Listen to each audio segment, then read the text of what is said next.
Irmãos, abra sua Bíblia.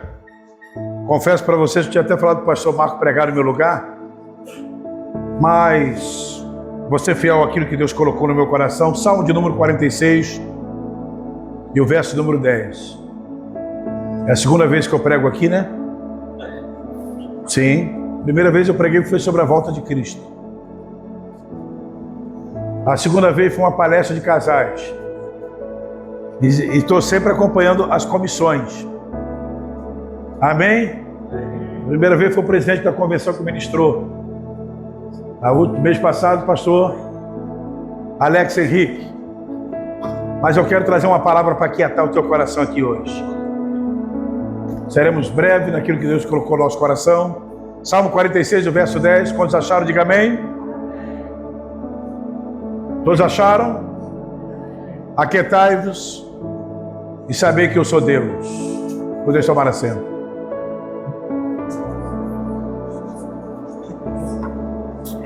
Meus amados irmãos, tivemos agora o nosso momento burocrático, onde foi colocada aqui a nova diretoria da igreja com o seu presidente. Nossa irmã Joana foi honrada, mas chegou o momento de nós entrarmos agora. Não é que o ambiente não é espiritual e o que aconteceu não é espiritual, porque a igreja ela tem duas funções. Como organismo vivo, ela tem Cristo como cabeça. Amém? Como esse organismo vivo, como instituição, ela tem os seus direitos e deveres. Ela tem contabilidade, ela tem CNPJ e assim por diante. Mas chegou o momento de nós agora nos alimentarmos de uma porção da palavra, antes de nós participarmos do corpo e do sangue do Senhor Jesus, que é alimento para a nossa vida, porque a Bíblia diz que verdadeiramente a sua carne é comida e o seu sangue é bebida. O Salmo de número 46, os irmãos sabem que salmos nada mais é do que cântico. Salmos nada mais é do que poemas. Salmos são cântico. E na estrofe desse cântico, desse poema, me chamou a atenção a estrofe, aquietai-vos. Sempre tem aquele louvor, porque o louvor liberta. Quando eu falo de louvor, eu falo aquele louvor cristocêntrico, que tem palavra, que tem Bíblia. Aquele louvor que eleva a tua alma, porque o louvor também liberta. E sempre, às vezes, tem uma frase dentro de um louvor que vai de encontro com a sua necessidade, com aquilo que eleva a sua alma, a sua autoestima, aquilo que mexe com você e às vezes faz você chorar porque aquela letra falou diante de uma necessidade. E esse Salmo de número 46, o salmista expressa a sua fé perfeita em Deus. É um cântico de Sião, aonde se alegra pelas vitórias, se alegra por aquilo que Deus é como representatividade para o seu povo. E aí, diante deste salmo, que ele começa: Deus é, Deus está e Deus faz. Deus é o nosso refúgio e fortaleza. Deus faz cessar a guerra. Deus está no meio dela. Mas o que me chama a atenção é a palavra aquietai-vos. Nós estamos vivendo um momento de inquietude muito grande no que tange o milagre de Deus, a espera de Deus. Quantos que aqui estão nesta manhã, por mais que vieram aqui adorar o Senhor, vieram participar deste ato solene, deste ato memorável, trazer à memória o sacrifício vivo de Cristo na cruz do Calvário, mas cada um de nós que aqui estamos temos o nosso campo de adversidade. Todos nós que aqui estamos sofremos as labutas da vida, e para nós não é nenhuma surpresa você passar por momentos de crise e de adversidade, porque Jesus já deixou registrado em João 16:33, quando ele disse: tenha paz, no mundo tereis aflições, tende bom ânimo, porque eu venci. A palavra de Deus nesta manhã, do púlpito à porta, é: aquietai-vos. Porque nós vivemos inquietos com muitas coisas. Nós estamos acostumados com aquilo ali, ó, o relógio, o momento cronos, segundos, minutos, hora, semanas. Coisa boa você viver o kairos de Deus, o tempo de Deus, a hora de Deus. Até porque Deus não chega atrasado, Deus age no momento certo, Deus não empata e nem perde, até porque empatar para Deus seria a derrota. Então Deus é aquele que age no seu tempo. Só que nós estamos vivendo um momento de inquietação muito grande, que Jesus já deu a resposta para nós, quando ele fala das solicitudes da vida, em Mateus 6,25, quando ele diz: não sejais inquietos com coisa alguma, com o que vai comer, com o que vai beber, com o que vai vestir. Aí ele fala: eu cuido das aves do campo, que não semeiam, que não ceifam, eu cuido do lírio dos vales, que nem Salomão se vestiu como tal. Mas ele dá a resposta no versículo 33, quando ele diz: buscai primeiramente o reino de Deus e a sua justiça, e as demais coisas lhes serão acrescentadas. O que Deus quer aqui nesta manhã para cada um de nós é que nós estejamos um coração aquietado nele. O salmista diz no Salmo 37, 4 e 5: deleita-te no Senhor, e Ele concederá o desejo do teu coração. É você colocar a sua vida totalmente na dependência e no querer de Deus. Porque uma vez que você se deleita-te nele, aí o verso 5 diz: entrega o teu caminho ao Senhor, confia nele, mas tudo Ele fará.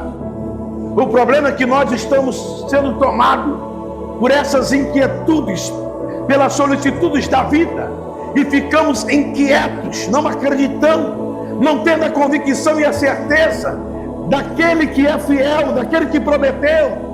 Precisamos aprender a descansar no Senhor e entender aquilo que o autor aos Hebreus, no capítulo 11, escreveu, que a fé é o firme fundamento das coisas que se espera e a prova daquilo que não se vê. E o versículo 6 diz que sem fé é impossível agradar a Deus, mas aquele que se aproxima de Deus creia que Ele existe e que Ele é abençoador daquele que o busca. Eu preciso aprender a descansar em Deus.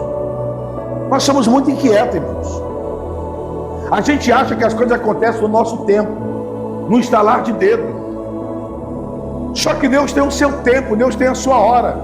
Tem pessoas aqui que fazem parte até de um propósito de Deus e você não entendeu ainda isso. Existem coisas que Deus faz que você não entende, você fica perturbado, conturbado, mas coisa boa você entender o propósito de Deus na sua vida, porque o milagre não é no meu tempo, o milagre é no tempo de Deus. Deus está falando para cada um de nós aqui, nesta manhã de ceia: descansa o teu coração. O problema é que nós estamos igualmente o povo de Israel, viu as pragas que Deus mandou no Egito, matou primogênito. O povo sai, mas o primeiro obstáculo, quando encontra diante do Mar Vermelho, em Êxodo 14, 13, você vai observar a murmuração do povo. Somos peritos em murmurar e reclamar com a rede social hoje. Então vamos lá e colocamos aquelas pontinhas na rede social. Estou pensativo, vai orar. Está pensativo? Entra no teu quarto, fecha a tua porta, vai falar com o teu pai que está em secreto, e ele resolverá a quieta do teu coração aqui nessa manhã. Não adianta desabafar com quem não vai resolver nada. E aí ficamos inquietos. A murmuração começa. Moisés nos trouxe aqui para morrer. Deus toma o líder Moisés e diz: aquietai-vos, calai-vos, porque esse Egito que vocês estão vendo nunca mais vereis, porque o Senhor pelejará por vós e vós calareis. Quantos acreditam no livramento de Deus aqui nesta manhã? Quantos acreditam que Deus trabalha para aqueles que nele confiam? Deus trabalha para aquele que nele confia. Deus trabalha para aquele que está de acordo com a sua palavra. Irmão, Deus não tem compromisso com quem não tem compromisso com essa palavra. Tanto é que Jesus deixou registrado através de João. João registrou as palavras de Jesus: se a minha palavra estiver em, e vós estiverem em, então pode pedir. Se não tiver, está fora. Vai se rasgar igual os profetas de Baal e não vai acontecer nada. Mas se você tem comprometimento, é igualmente Elias: tem canto no céu, pela minha palavra não chove. Deus assina embaixo para aqueles que têm compromisso com a sua palavra. Então pare de ser um mero religioso e adentre por essa porta entendendo que esta casa é casa de oração, é lugar de adoração e comunhão, e que você tem sensibilidade e comprometimento com Deus.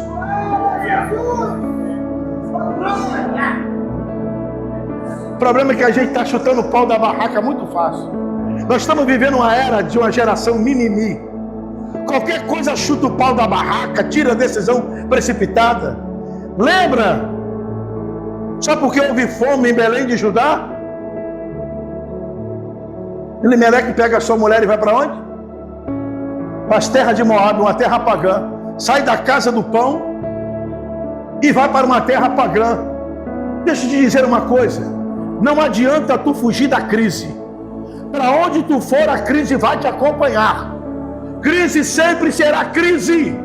Mas a crise não é para sempre. É apenas um momento transitório de uma época ruim para uma época boa, de uma época boa para uma época má. Deus tem o seu caminho na tormenta e na tempestade, conforme Naum capítulo 1, versículo 2, a parte B. E a nuvem nada mais é do que a poeira dos seus pés. Aleluia! Irmãos, aquieta teu coração. Você ansiar alguma coisa, tem algum pecado nisso? Não. Todos nós vivemos por causa de anseios, de sonhos. Mas o problema é quando esse anseio se torna agora uma ansiedade. E ansiedade no dicionário Aurélio da língua portuguesa é perturbação de espírito. O que tem gente dentro da igreja perturbado, cheio de receio, de incerteza, de incredulidade. O vocabulário dele é: será que Deus vai fazer? Para você incrédulo, Deus não vai fazer nada. Mas para aquele que crê, Deus já está fazendo aqui nesta manhã. Será? Não é será. Deus é. Deus está. Deus faz. Deus é nosso refúgio e fortaleza, socorro bem presente na hora da angústia. Deus está no meio dela e ela não será abalada. Ele faz cessar as guerras até fim da terra, quebra arco, corta lança, queima carro no fogo. Aquietai-vos e sabei que eu sou Deus, o Senhor dos exércitos é conosco, e o Deus de Jacó é o nosso refúgio. Glória a Deus. E a gente fica inquieto. Eu não sou de fazer isso não, mas vira para o teu irmão que está do lado e diz: irmão, fica na tua. Tranquiliza o teu coração. Amém. Esteja no centro da vontade de Deus. Olha o que diz a primeira epístola de Pedro, capítulo 1, versículo 5 ou 6, né, pastor? Não, humilhai-vos debaixo da potente mão. Humilhado debaixo da potente mão, vírgula. Para o pastor Marcos, que é um grande pregador que aqui está. Quem não sabe, ele é professor de história, geografia e professor de grego. Dá aula em faculdade. Eu até falei com ele que ele ia pregar hoje no meu lugar, mas acabei que eu acabei me inspirando. Pregou domingo passado na nossa ceia, foi uma glória. Eu tenho até que saber que vou falar aqui, que ele gosta muito de ver as coisas no original. Amém? Então observe bem que nós estamos inquietos. Então, humilhado debaixo da potente mão de Deus, vírgula. Uma vírgula não quer dizer que a tua história acabou ali. É apenas uma pausa, vai ter continuidade. Humilhado debaixo da potente mão de Deus, vírgula.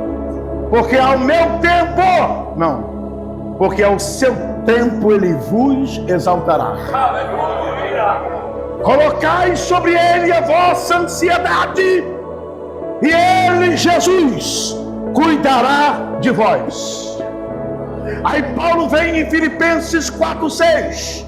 Não estejais inquietos com coisa alguma, ante as vossas petições, sejam conhecidas diante dele, através de oração. O que é oração? É o diálogo entre eu e Deus, através de súplica, o derramamento da alma, o quebrantamento, a contrição e ações de graça.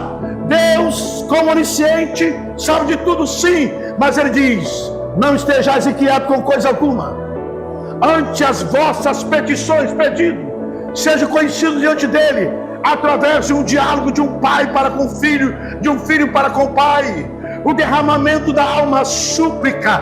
E é momento que às vezes não temos nem palavra, mas existe um que está dentro de nós, esse geme com gemidos e inexprimível, chamado Espírito Santo. E através de ações de graça, aí me faz lembrar de Abacuque.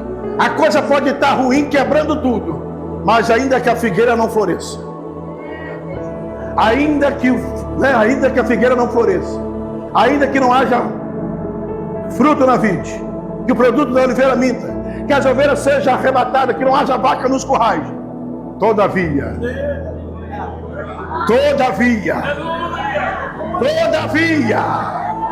eu me alegrarei no Senhor e exultarei o Deus da minha salvação.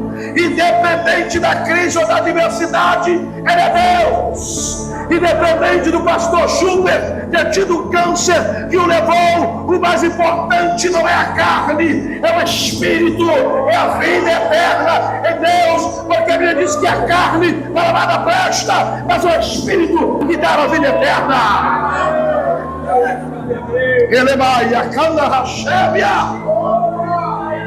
Pare com essa, irmão. O mesmo câncer que bate lá fora, bate aqui dentro. A mesma porta que fecha lá, fecha aqui. A mesma dificuldade que vai lá, chega aqui. Ah, porque eu sou crente, batizado com o Espírito Santo. E aí? Ah, eu vou colocar Jesus na parede. Tá lá bonitinho, Deus virou teu empregado. Tu agora vai colocar Jesus na parede. A Bíblia diz que ele foi obediente até morte. E morte de cruz. Esvaziou-se de si mesmo. Tornou a forma de homem, se fez maldito por nós. Tu acha melhor do que Jesus? No Getsemane, em momento de agonia, o sol se transformando em gota de sangue, que sentia um momento crucial, mas disse: Pai, se possível, se não, seja feito a tua vontade.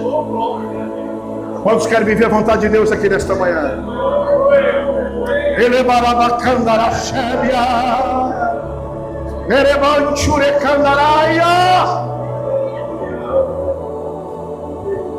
Glória a Deus. Já estou encerrando.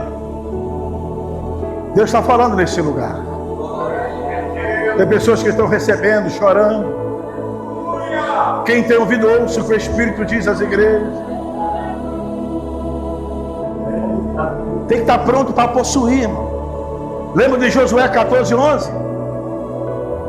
Quando Caleb... Qual é a sua idade, pastor? Com todo respeito. Caleb estava com 85. Quando chegou perto de Josué, disse: aí Josué, 14 anos, está lá. 45 anos já se passou, mas eu estou pronto para tomar e para possuir. Eu quero o Monte Hebron, que é meu por herança. Moisés falou. Mas o que ele teve que fazer? Expulsar os inimigos para tomar a posse da terra. Sabe o que Deus está falando aqui nessa manhã? Vence esse pessimismo, essa incredulidade, esse negativismo, e tome posse daquilo que é seu por herança, a salvação da tua família, o crescimento do seu ministério, a porta que você espera. Tome pela fé. Elevarai a candarácia. Glória a Deus. Amém. E tem uns aqui que ainda faz parte de um propósito igual José. Tem uns aqui que faz parte da trajetória de José. Deus está te provando e tu não está nem entendendo. Parece que o homem esqueceu de você. Parece que você não está fazendo parte da contabilidade. Já estou aqui tanto tempo. Pensei que eu era a bola da vez. Mas você está sendo forjado e não sabe. Lembra de Gênesis 45:5? Quando José se deu a conhecer seus irmãos, que ele era José que tinha sido vendido para o Egito, conjecturando na minha linguagem nordestina, quando ele se deu a conhecer os irmãos, que ele era o José que tinha sido vendido por eles, a Bíblia diz que o semblante dos irmãos de José, em Gênesis 45:5, caiu na hora. José, liberto pelo perdão, olhou para os irmãos e disse: fique tranquilo.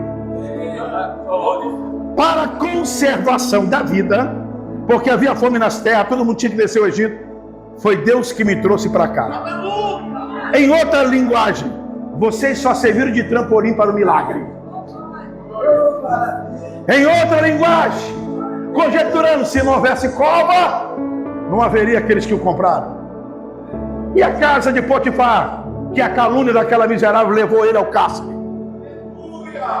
E quando chegou no cárcere, interpretou ainda o sonho do padeiro e do copeiro. E parece que houve até uma ingratidão, parece. Porque o copeiro só lembrou de José depois de 2. Então vira para o teu irmão e diga: no tempo dele. É no tempo dele. Você pode nem estar na contabilidade, mas Deus está te subindo de nível. Quanto mais oprimiam José, mais ele crescia. Foi para a casa de Potifar, se tornou o governante. Na prisão, tomou conta até dos presos. Não adianta, irmão. Quem é de Deus? Quem está entendendo a voz de Deus aqui nesta manhã? Ora calabachuriandarabaia. Glória a Deus. Nem sempre o milagre é como você espera. E eu vou encerrar dizendo, sabe o quê? Eclesiastes 3. Olha o que Eclesiastes 3 diz para todos nós. Há um tempo determinado para todas as... Ali tanto está o Cronos, como está o Kairos. Tempo de nascer e tempo de morrer. Agora só tem uma coisa que é todo tempo. Esse não adianta, tem que ser todo tempo. Já é o 9:8. Em todo tempo. Seja alva as suas vestes, e nunca falte óleo sobre a tua cabeça. Amém. Salmo 34:19. Muitos são as aflições do justo, mas o Senhor a livra de todas.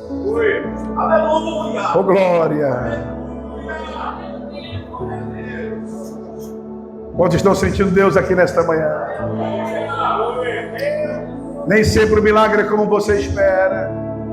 Você pode estar vivendo até um porém, mas acredite que por adiante Deus pode acontecer a qualquer momento. Vamos aquietar o nosso coração.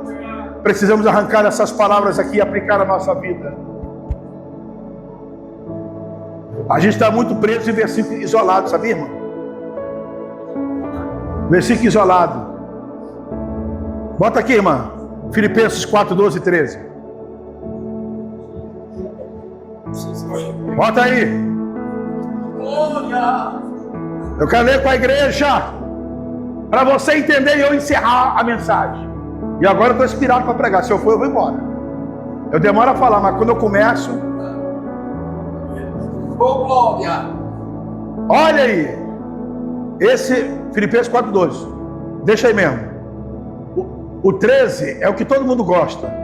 Até os pregadores triunfalistas só entra só nele. Posso todas as coisas naquele que me fortalece. Aleluia.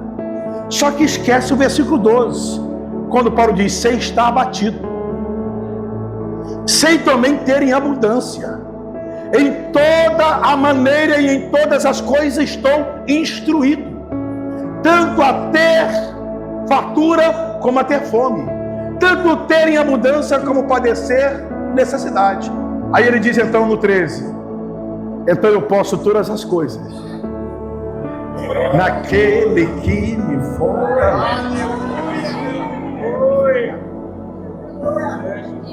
Quer ver outro versículo isolado? Eis que a mão do Senhor não está encolhida para que não possa abençoar, nem os seus ouvidos agravados que não possa ouvir. Jesus, é verdade. Aí ele vem logo no versículo a seguir: porém, os vossos pecados faz divisão entre vós e o vosso Deus. Aí tem algumas coisas que não acontecem que a gente não entendeu, 2 Crônicas 7,14. Esse meu povo que se chama pelo meu nome se humilhar e orar e buscar a minha face e se converter dos seus maus caminhos, então eu, Senhor, ouvirei dos céus, perdoarei os seus pecados e sararei a sua terra. E quando Deus quer te ferir, lembra de Jó? Da noite para o dia ficou reduzido a nada. Ele restou um caco de telha, cinza, e uma mulher no pé do ouvido dizendo: amaldiçoa teu Deus e morre. Como qualquer louca fala tudo. Ainda que eu morra, eu sei que o meu Redentor vive, e por fim se levantará. Aquietai-vos e sabei que eu sou Deus. Aquietai-vos e sabei que eu sou Deus.